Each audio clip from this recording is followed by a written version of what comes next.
네, 안녕하세요. 오늘의 모카 김한영입니다. 아주 황당한 일이 벌어졌는데요. SBS 뉴스에서 이런 보도가 있었습니다. 환경부 충전 시스템에서 전기차 충전을 할 때 카드 번호를 빵빵빵빵빵빵 이렇게 16개 쓰면 그냥 충전이 무료로 된다는 겁니다. 뭐 이스터에그 같기도 하고 뭐 치트키 같기도 하고, 야, 이거 꿀인데?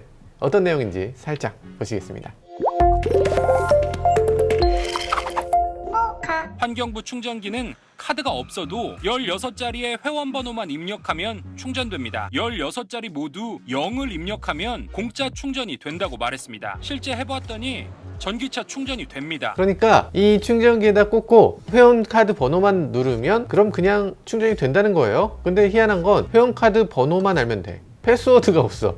패스워드가 없는 그런 번호를 그냥 입력하도록 해놓고 있습니다. 게다가 빵빵빵빵만 하면 된다고 하는데 뭐 아시겠지만 환경부에서 발급한 카드는 앞부분이 똑같습니다.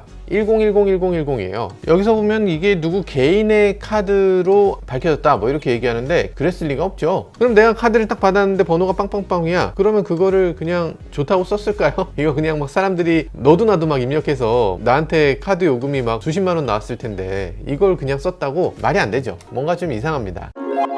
사실 이게 환경부만 이런 게 아니고 다들 좀 비슷합니다. 한전의 충전기도 이렇게 카드 번호를 눌러서 되도록 돼 있어요. 그러니까 이게 전기차의 특수성 때문에도 그렇습니다. 신용카드가 없이 주유소에 가는 경우 생각해 볼 수 있잖아요. 주유소에 신용카드가 없으면 뭐 현금을 입금해 드려, 현금을 그냥 내, 뭐 여러 가지 결제 방법이 있을 거잖아요. 근데 전기차는 그 전기차 충전 카드가 없으면 아무것도 할 수 없다. 이렇게 되면 이게 진짜 곤란한 거예요. 내가 강원도 같은 데 갔는데 돌아오려면 무조건 충전을 해야 되는데 카드를 잃어버렸어. 그럼 어떻게 돼요? 그러면 당장 돌아올 방법이 없는 거예요. 그렇기 때문에 여기에 카드 번호를 입력하게 만들어 놓은 겁니다. 제가 처음 니로 EV 산 게 4년 전쯤 되는 것 같은데 그때 당시만 해도 이 전기차라는 게 제대로 보급이 안 됐어요. 그래서 전기차 카드를 저희가 받아도 이게 잘 안 되는 경우가 많았어. 통신 에러가 나기도 했고 나는 분명히 카드를 실물을 들고 있는데 저쪽에 DB가 제대로 안 됐어. 에러가 많을 때 그때 상담원한테 전화를 하면 상담원이 죄송하다 이러면서 당장 어쨌든 차를 쓰셔야 되잖아요. 지금 차를 안 쓰면 내일 출근을 못 하시죠?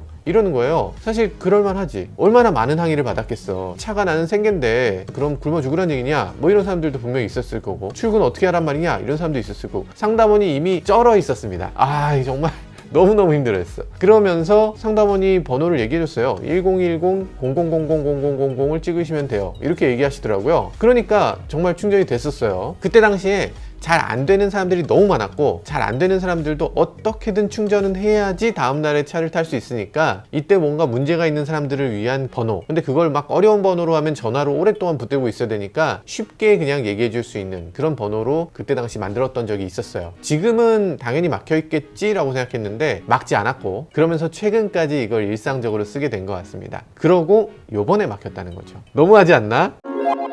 네, 여튼 문제는 그런 게 아닙니다. 지금 공용 충전 시설이 너무나 어설퍼요. 이 제네시스 이런 뭐 럭셔리카 2억짜리 포르쉐 이런 거 사는 사람들이 이걸 이렇게 하고 있다는 이게 좀 말이 안 되죠. 럭셔리라고 차를 아무리 럭셔리하게 만들면 뭐해? 그 경험 자체가 럭셔리하지 못한데 저희가 맨날 이렇게 전기차를 얘기하면 어쩔 수 없이 테슬라를 얘기하게 되는데 테슬라에는 애초에 이런 문제가 없었습니다. 결제할 때 어떤 식으로 해야 사용자가 불편이 없을까? 이걸 진작에 만들어서 계획을 확실하게 세웠어요. 뭔가 이렇게 입력해야 되거나 이런 인터페이스 자체를 없애버렸어요. 케이블 꺼내서 차에 꽂는 순간 그냥 결제가 되고 차가 어떤 차인지 알아서 인식하고 나중에 사용자한테 결제를 대신 받는 거예요. 이런 것들이 이루어지는 게 정말 필요합니다. 입력하고 거기서 비밀번호도 또 입력하고 통신하는 거 기다리고 신용카드 넣고 카드 대고 카드가 아닌가? 저 카드 대고 이게 어떻게 이러고 있어. 보통 전기차 사용자들은 카드 한 10장씩 들고 다녀요. 이거 정말 말도 안 되죠.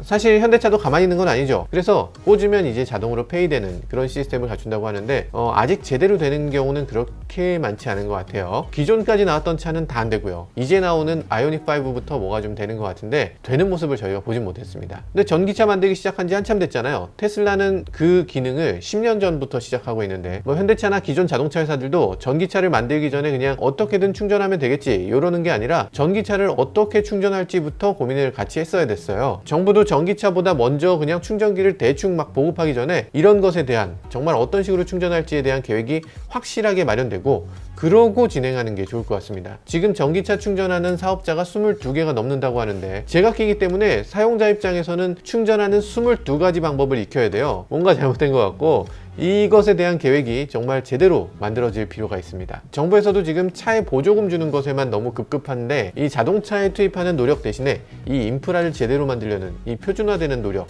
이런 것도 필요하다고 생각됩니다. 지금까지 저는 모카 김한효였습니다. 감사합니다. 아, 우리 PD님이 또 여기다 숨겨놓으셨어. 이거 살짝. 나 이거 지금 오늘 몰고 쏠라고 했더니만, 오, 그 앉아 계신 시트가 100만원짜리. 시트가 왜 100만원이야? 넘어지면 1000만원. 퀵 아저씨 쓰는 용품이 여기 붙어 있습니다. 아, 이거 정 PD님 킥도 뛰시나? 자, 가시죠. 가자.